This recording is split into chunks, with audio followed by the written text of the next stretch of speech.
તો નમસ્કાર દર્શક મિત્રો, સ્વાગત છે તમારું અમારી આ યુટ્યુબ ચેનલમાં.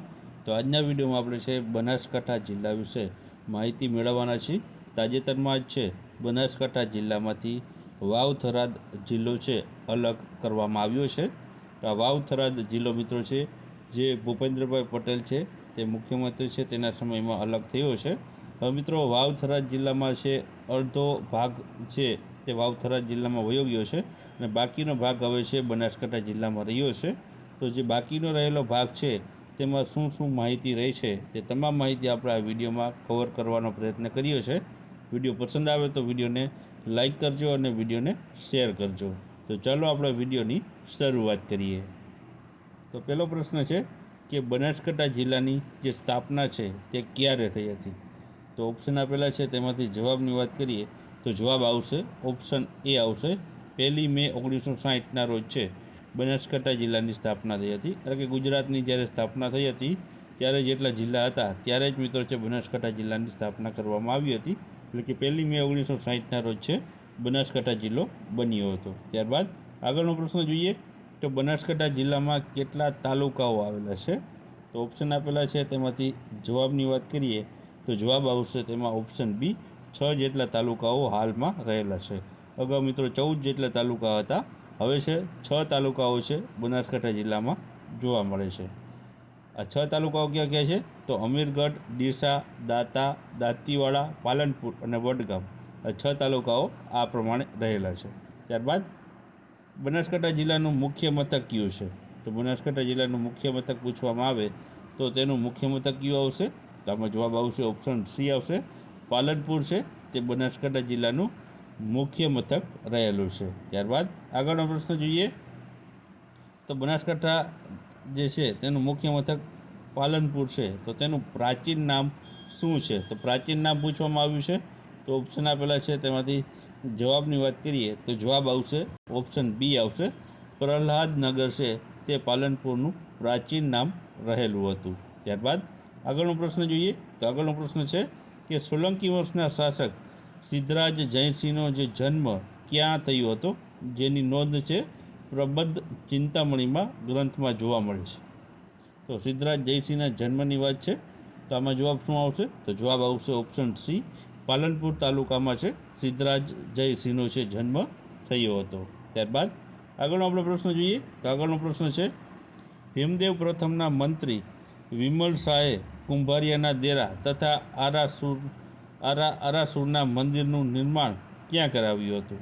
તો ઓપ્શન આપેલા છે તેમાંથી જવાબની વાત કરીએ તો જવાબ આવશે ઓપ્શન એ. બનાસકાંઠામાં છે આ ભીમદેવ પ્રથમના મંત્રીએ છે વિમલ શાહે જે છે કુંભારિયાના દેરા અને આરાસુરના મંદિરનું નિર્માણ કરાવ્યું હતું. ત્યારબાદ આગળનો પ્રશ્ન છે કે અરવલ્લી પર્વતમાળાનો ભાગ ગણાતી આરાસુર તથા જેસોરની ટેકરીઓ બનાસકાંઠા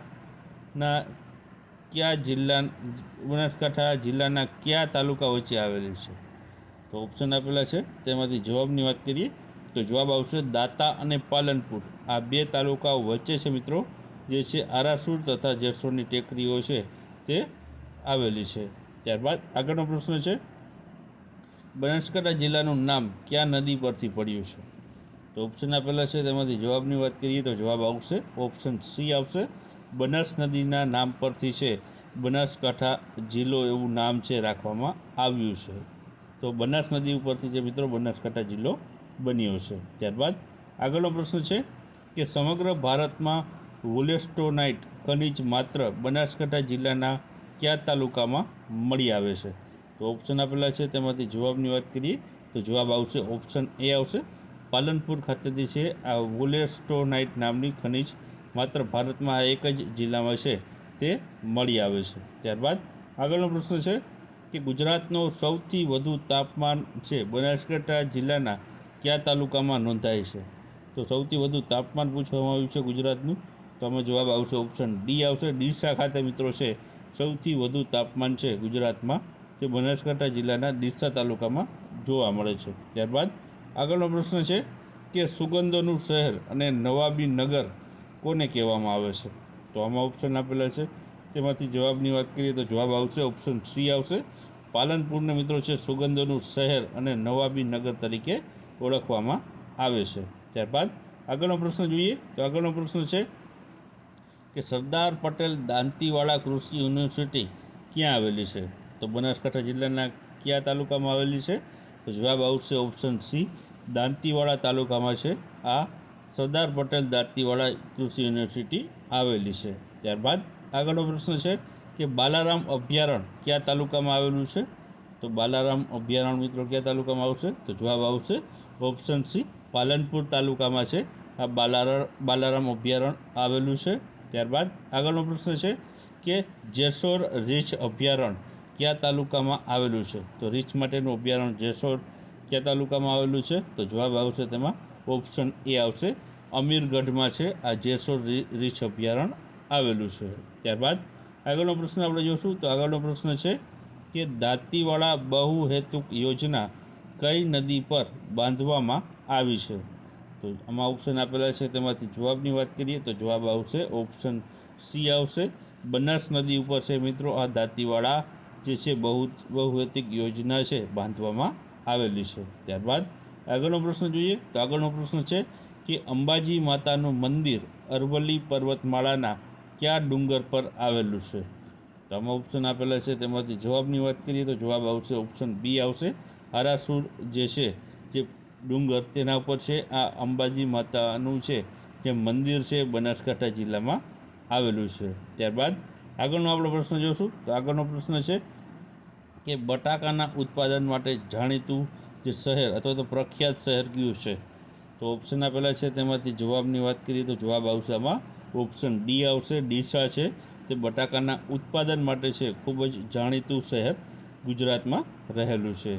ત્યારબાદ આગળનો પ્રશ્ન આપણે જોઈશું તો આગળનો પ્રશ્ન છે કે અંબાજી માતાની 51મી શક્તિપીઠ ગબ્બર પર્વત પર આવેલી છે તો અંબાજી મંદિર છે તે કયા તાલુકામાં આવેલું છે? તો ઓપ્શન આપેલા છે તેમાંથી જવાબની વાત કરીએ તો જવાબ આવશે ઓપ્શન એ આવશે, દાંતા તાલુકામાં છે દાંતા તાલુકામાં આ અંબાજી મંદિર છે તે આવેલું છે. ત્યારબાદ આગળનો પ્રશ્ન છે કે બનાસકાંઠા જિલ્લામાં આરસપહાણની ખાણો છે તે ક્યાં જોવા મળે છે? તો આમાં જવાબ આવશે મિત્રો ઓપ્શનમાંથી તે છે ઓપ્શન બી આવશે, અંબાજી મંદિર આગળ મિત્રો છે આ આરસપહાણની ખાણો છે તે જોવા મળતી હોય છે.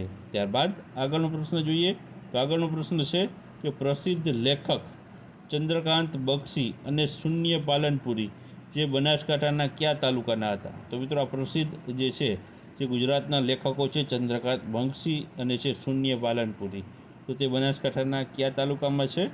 તો આમાં ઓપ્શન આપેલા છે તેમાંથી જવાબની વાત કરીએ તો જવાબ આવશે ઓપ્શન બી આવશે, પાલનપુર તાલુકાના આ પ્રખ્યાત બંને લેખકો રહેલ છે. તો મિત્રો આ હતા બનાસકાંઠા જિલ્લા વિશેના કેટલાક જે છે અગત્યના પ્રશ્નો.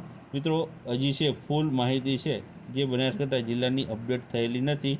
અત્યારે જેટલી પણ માહિતી મળી છે તે તમામ માહિતી આપણે રજૂ કરવાનો પ્રયત્ન કર્યો છે. વિડીયો પસંદ આવ્યો હોય તો વિડીયોને લાઇક કરજો અને વિડીયોને શેર કરજો.